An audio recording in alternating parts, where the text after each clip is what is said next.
Sa ngayon, ang daigdig lang ang tanging lugar sa buong universo na alam nating may buhay. Matagal na tayong naghahanap sa malayo at malapit. Mars, Venus, Titan, Europa, at hanggang ngayon, wala pa rin tayong natagpuan.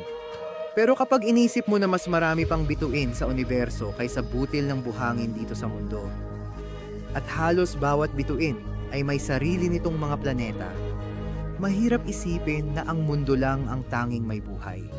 May nakita na tayong ilang magagandang posibilidad. Kaya tara maglakbay tayo papunta sa mga pinakakapanapanabik na exoplanet na natuklasan. Hindi boring at tuyo ang mga planetang ito gaya ng Mars. Ito ay mga super habitable na mundo na mas malaki, mas maganda, at mas angkop para sa buhay kaysa sa daigdig.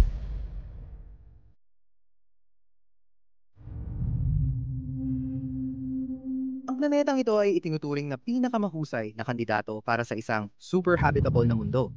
Isang napakalaking mabatong mundo na doble ang laki ng daigdig, umiikot sa loob ng habitable zone ng bituin nito. Ibig sabihin nito, ang mga kondisyon ay tama lang para magkaroon ng likidong tubig sa ibabaw, isang mahalagang sangkap para sa buhay gaya ng alam natin. Isipin mong may mundo na napakalaki, aabutin ng higit 100 oras ang paglipad sa pagitan ng mga kontinente. Mas marami sanang lupa para sa pag-usbong ng buhay kumpara dito sa daigdig. Tungkol ito sa isang espesyal na uri ng bituin. Alam mo, ang araw natin ay isang G-type main sequence star na minsan tinatawag na dilaw na duwende. At ang mga ganitong bituin ay nabubuhay lang ng mga 10 bilyong taon. Ang araw natin ay halos nasa kalagitnaan na ng buong siklo ng buhay nito. Ibig sabihin, sa mga 5 bilyong taon mula ngayon, lalawak ang araw at magiging isang pulang higanting bituin. At malalamon ng daigdig sa proseso. Pero sa kaso ng KOI 5700, 15-0, isa nakakatakot ang pangalan, alam ko, umiikot ito sa isang kahel na duwending bituin. Ang mga bituin ito ay medyo mas maliit kaysa sa araw natin, pero mas matatag sila. At sa ilang kaso, umaabot pa ng hanggang 70 bilyong taon ang kanilang buhay. Ang buhay sa daigdig ay umuunlad pa lang ng mga 4 na bilyong taon. Maiisip mo ba kung ano ang itsura ng buhay matapos ang 70 bilyong taon ng ebolusyon? Diyan ka na magsisimulang pumasok sa tier 3 ng mga sibilisasyon at sa teritoryo ng Dyson Sphere. Bagamat mukhang perpekto ang mundong ito at sigurado akong gusto mo nang lumipat doon ngayon, kailangan kong maging tapat sa'yo. Napakalayo talaga ng planetang ito. Mga 3,000 light years ang layo ang tinutukoy ko. Ibig sabihin, kung gusto nating umalis ngayon at maglakbay papunta sa planetang ito, at kahit pa mapapayag natin ang National Aeronautics and Space Administration na ipahiram sa atin ang isang Orion spacecraft, abutin pa rin tayo ng mahigit 100,000 taon. Baka sa hinaharap ay magkaroon tayo ng rocket na kayang makarating doon sa tamang oras. Pero sa ngayon, maaari lang tayong mangarap kung anong mga kakaibang anyo ng buhay ang maaaring namumuhay doon. Siguro dapat nating tingnan ang mas malapit sa ating tahanan. Sa layong 39 na light years lang, natagpuan natin ang isang posibleng ligtas na kanlungan para sa buhay. May 7 mundong kasing laki ng daigdig na nakapalibot sa kanilang bituin, at 3 rito ay nasa habitable zone. Ito ang Transiting Planets and Planetesimal Small Telescope, isa system na unang natuklasan noong 2017 at sa nakalipas na 5 taon, ginugol ng mga astronomo ang bawat sandali ng kanilang paggising sa pagsasaliksik sa sistemang ito upang maghanap ng buhay. Nadiskubre nila ang kayamanan ng mga planeta sa pagmamasid, kung paano bumababa ang liwanag ng bituin kapag dumadaan ang planeta sa gitna natin at ng bituin. Ito ay kilala bilang transit method. Ang mga planetang ito ay mas matanda kaysa sa daigdig. Ibig sabihin, ang buhay doon ay nagkaroon ng hindi bababa sa 3 bilyong taon para mag-evolve bago pa man nabuo ng buo ang daigdig. Interesante para sa atin ang Transiting Planets and Planetesimal Small Telescope ISA-E, ika-4 na planeta mula sa bituin. Medyo mas maliit ito kaysa sa daigdig at mayroon itong tamang mga kondisyon para magkaroon ng tubig sa planeta. At iniisip namin na maaaring mayroon itong makapal na oxygen na atmosfera na mas mainam pa para sa buhay kaysa sa atmosfera dito sa daigdig. Pero linawin natin, ibang-iba ang sistemang ito kumpara sa atin. Ang mga planeta ay umiikot sa isang maliit na pulang duwending bituin na halos kasing laki ng Jupiter. Ang bituin ay mas malamig kaysa sa ating araw, kaya kailangan malapit ang mga planetang ito. Sobrang lapit ng mga orbit kaya kasya ang buong sistema sa loob ng orbit ni Mercury sa araw. Maaaring magdulot ito ng ilang problema.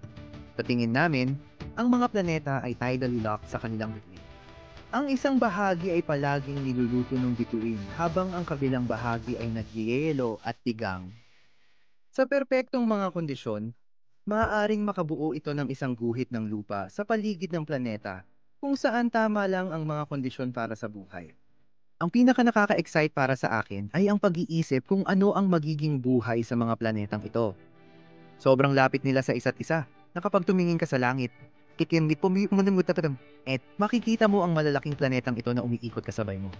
Pwede kang magbakasyon sa iba't ibang planeta na parang mga bansa lang.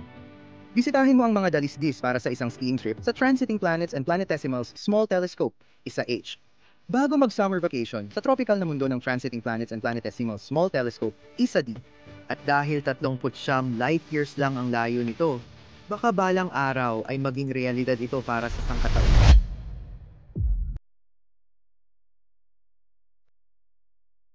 Sunod naman, meron tayong Kepler-4 na raan at 52 b isang mundo na madalas tawaging Earth-2.0. Ang planetang ito ay maraming pagkakahawig sa Earth na medyo nakakatakot na. Umiikot ito sa isang araw na bituin tuwing 384 na araw.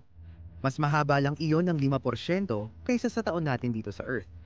Gagawin din nitong eksaktong 32 araw ang bawat buwan na parang tama lang talaga. Isa itong super Earth, ibig sabihin mga 50% na mas malaki ito kaysa sa Earth. Ibig sabihin nito, mas maraming lupa, mas malalaking kontinente, at posibleng mas maraming tubig. Mukhang maganda naman ito sa ngayon, pero may ilang hindi magandang epekto.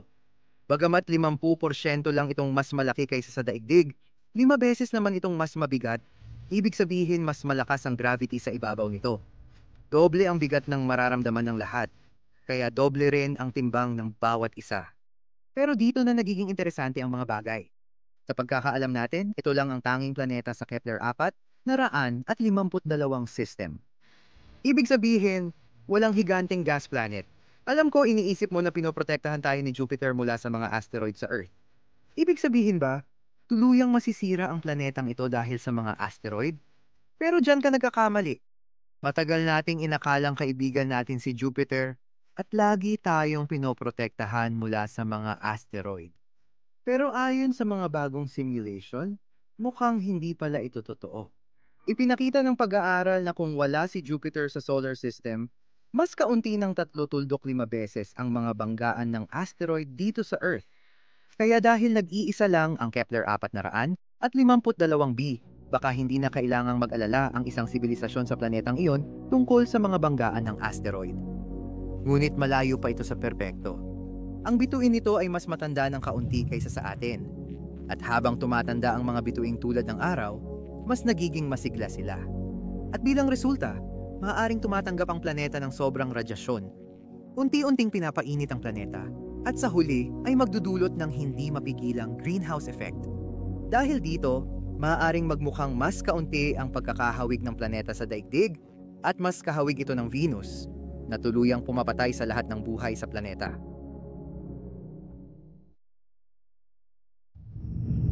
Tinatapos natin ang ating paglalakbay 600 light years ang layo mula sa ating tahanan sa malayong konstelasyon ng Cygnus. Ito ang Kepler-22b, isa sa pinaka-kapana-panabik na super Earth na natuklasan kailanman. Matagal nang nalito ang mga astronomo sa planetang ito. Umiikot ito sa loob ng habitable zone at ayon sa pinakamagagandang obserbasyon natin, mukhang isa talaga itong water world, katulad ng planeta ni Miller mula sa Interstellar.